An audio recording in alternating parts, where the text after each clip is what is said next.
Hi, I'm Katie from Katie Brings a Book, and when I'm not talking about books or reading books, I'm teaching American history. I love American history. I've loved American history, and I love historical fiction, and I've loved it since my first American Girl doll book, and one of my favorites was Felicity and Williamsburg, because I loved learning about that Revolutionary War period. And as we come onto the 250th anniversary of the Declaration of Independence, I just wanted to highlight some of the books that I suggest, maybe a couple popular books that I don't suggest. And one of the things I wanted to do was take some of the things I talk about in my American history classes. I promise not to be a super boring American history teacher, maybe just a little bit boring, and explain why this is important, what I would talk about in class to help you understand what you're celebrating on this 4th of July or not celebrating. It's a tough topic. 4th of July is a tough topic. Declaration of Independence is a tough topic. But just so we have a fuller understanding as Americans of what this moment is and what we do with fireworks and all of that. Ben Franklin thought we would actually celebrate with fireworks on the July 2nd, which is when it was actually signed. So let's lay some groundwork.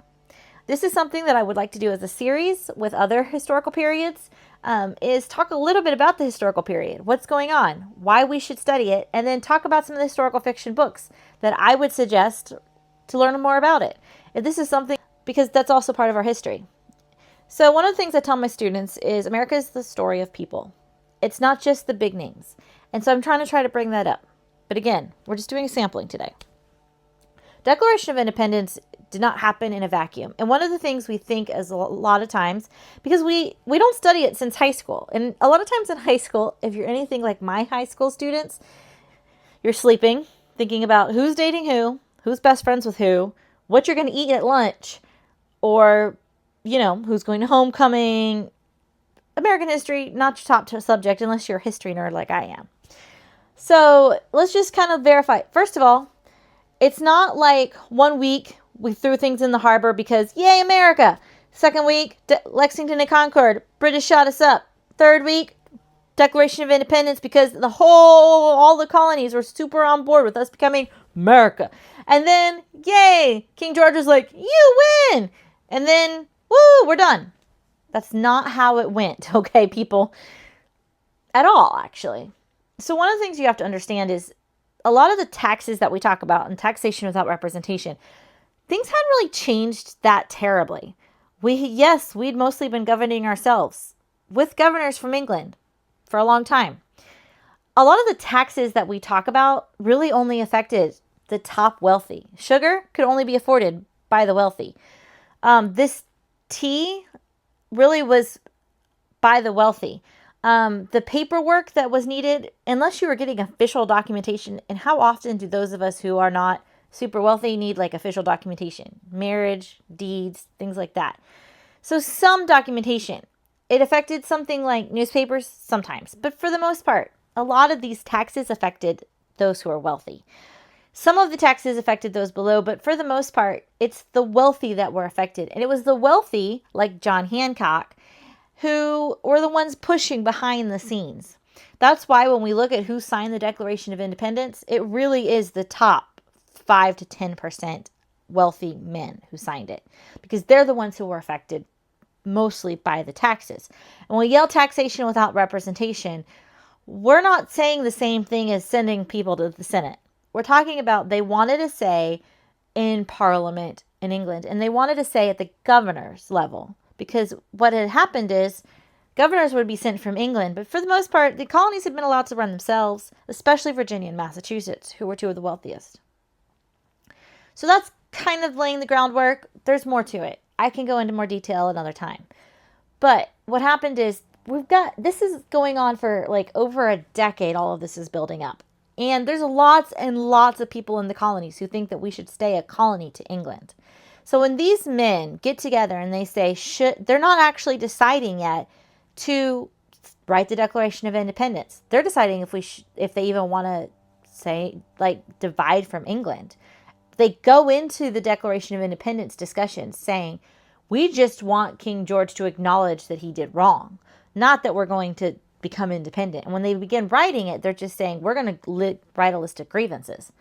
The Declaration of Independence originally is a list of grievances against the king, and then it morphs into, these are a list of grievances against the king, and this is why we want to be independent. this hadn't really been done before, a colony leaving, but it morphs into this. And what I highly suggest doing on the 4th of July or around the 4th of July is actually listening to a reading or reading the Declaration of Independence and reading these list of grievances. It's this concept, and you can go back to the Enlightenment, of government by the people, for the people, that government comes from the power given to it by people. And who those people are that give power, though, that's the tricky question at this time. Is it just the wealthy men who are in that room? And that's something that needs to be discussed. And I think that we need to have these discussions with children on the 4th of July.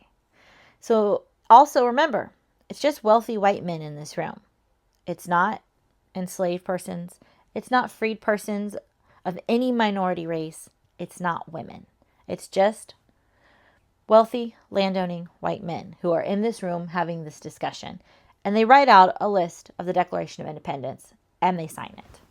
You've stuck with me so far, and that's awesome. So let's talk about books a little bit. Now the Declaration of Independence has been signed. We're in the Revolutionary War. The country is still divided. I mean, like, levels of divided that are still at the levels of divided we have today. When I say that, when people say history repeats itself, I hate that saying. I don't want my students to say it in class. It's way over trivializing. But when the division we see today, it does somewhat remind me of Revolutionary War levels of division.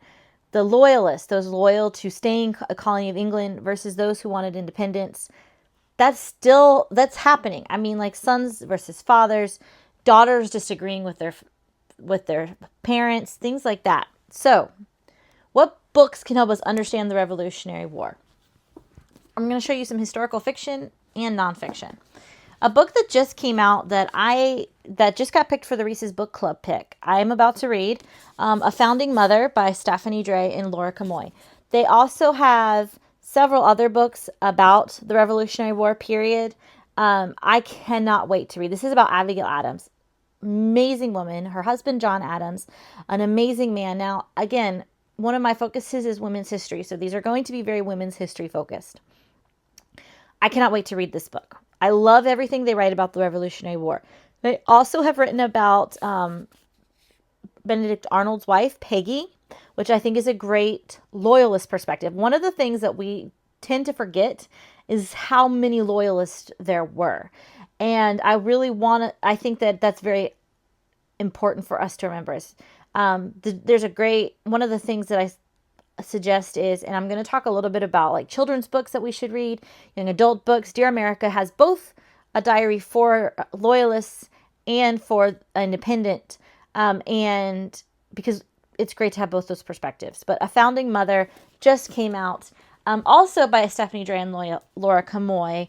If you like the musical Hamilton, definitely read My Dear Hamilton. This takes you both Revolutionary War period, pre-Revolutionary War period, and then up through founding of the country.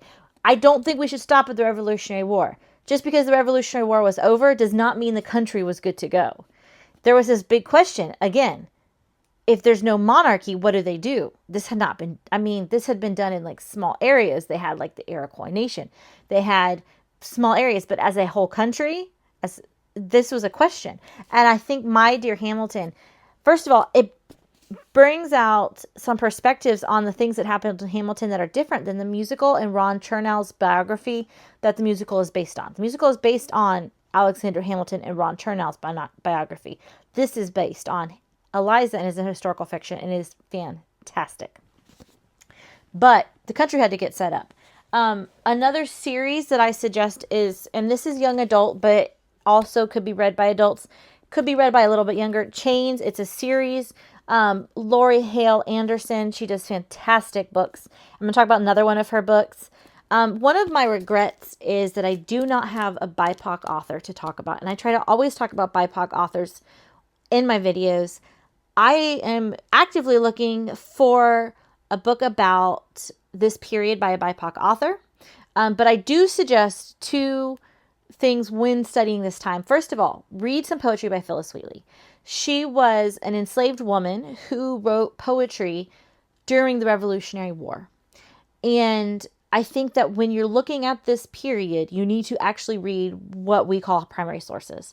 And her writings as an enslaved woman are very important to read. The other thing that I think definitely should be done is to read the speech by Frederick Douglass, What to a Slave is the 4th of July. And I think that really puts a perspective on the enslaved perspective on the 4th of July, and the fact that there were so many that did not actually have freedom in this day that we celebrate. And especially because we just celebrated Juneteenth, and now to celebrate the 4th of July. And Chains also does it, but it's not by a BIPOC author. And I'm always careful when I read about BIPOC characters that are not by BIPOC authors, though it is a fantastic book. And would be good to read like with even your younger teens. Another I read, now this book is very beat up because this was my grandmother's copy of one of her favorite books, Johnny Tremain. It is an older book. I suggest this for middle school to younger high school, but it's still a book that I would read and enjoy. I know it's older, but it does bring up a lot of those wealthy white men that we were talking about. It is good. A very popular book that if you're really just into historical fiction and you want an interesting perspective is A Girl Called Samson. Not my favorite book. Not my favorite Revolutionary War book. Some of the big stuff, it's got an interesting romance in it. It's got an interesting perspective in it. A lot of the historical accuracy is loosey-goosey. Not my favorite. But a lot of people who don't mind having a loosey-goosey historical fiction, historical accuracy, but kind of want an interesting perspective on the Revolutionary War, enjoy this book. That's what I'll say. For some nonfiction, there's several books that I suggest. Revolutionary Mothers is kind of like the classic book, a nonfiction book about Revolutionary War women. I have not read it yet. This is one of the books I'm reading for the 4th of July. And then I also suggest, I love Colonial Williamsburg, but this book put out by Colonial Williamsburg has pictures from Colonial Williamsburg. And I suggest just looking at this book because it really does help to put you into this period. And if you can visit Colonial Williamsburg, I highly suggest it. I think every American should go visit it if they possibly can. And they do have a lot about Indigenous people, about women, about what it was like for the enslaved at this time. And I think that this book, 1776, A New Look at Revolutionary Williamsburg, is great. Now, I also think that we should talk about a couple books that have to do with the time period, because we get through the Revolutionary War. We don't actually win it per se. And George Washington understood we were not going to win against this superpower that was England. They were the superpower, okay? The French come in and help us at the very end as the Navy. But England was the superpower Navy, the superpower Army. And George Washington knew we weren't going to win this war based off of our amazing superpower. George Washington and his generals and his advisors knew that they weren't going to win against the strongest army in the European world. What they were going to do was wear it down. So he decided he was just going to wear them down until the people were complaining about the soldiers being gone so long. Parliament was complaining about spending so much money, and they just gave up. And that's what they did. They used guerrilla warfare. That's a whole other thing.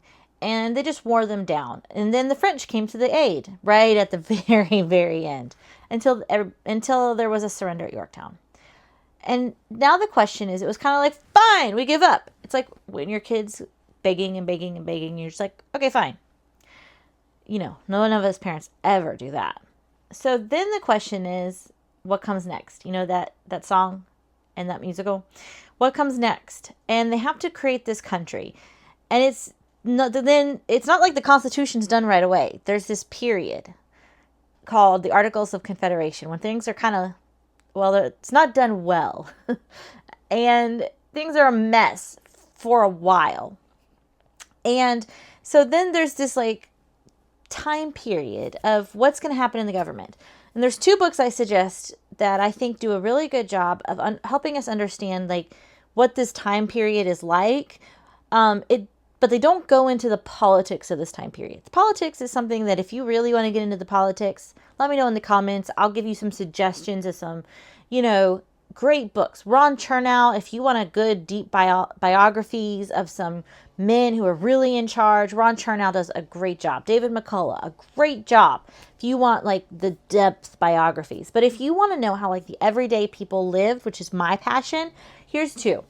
Fever 1793, talking about yellow fever going through Boston and the colonies. Highly suggest it. It is a YA, almost middle grades book. I loved it though, personally. Read it during COVID, which is a surreal thing, but I do suggest it. I think it's a great middle grades book to read with your kids, but also it's just a fantastic book. Yes, Chains was also written by her. And then The Frozen River. If you want to understand what it was like for women during this time period, I love this book. There's a great romance between her and her husband, which is, I feel like, rare in historical fictions, but I just loved The Frozen River. Also, as a thriller lover, this was a great book to understand what daily life was like during this time period. Again, if you want like deep biographies, Ron Chernow, David McCullough, do great. There's some great stuff in We the Women. It's a great book right now, but if you want fiction, those are the two I suggest. Again, I would love if you have some books that are great during this time period and I didn't mention them, please let me know in the comments down below. What do you suggest? Would love to read some BIPOC authors that maybe bring up this time period. Please let me know down below. How are you bringing up the history of this time period for your children, for yourself? Also, let me know down below. And is this something where you would like me to go in depth with the history and bring up some books about the history and some other time periods? I would love to do, my next thing, I would love to do in depth on the Gilded Age. That's something that I think would be really great. Let me know on that too. So anyway, this is Katie with Katie Brings a Book. And remember, always bring a book.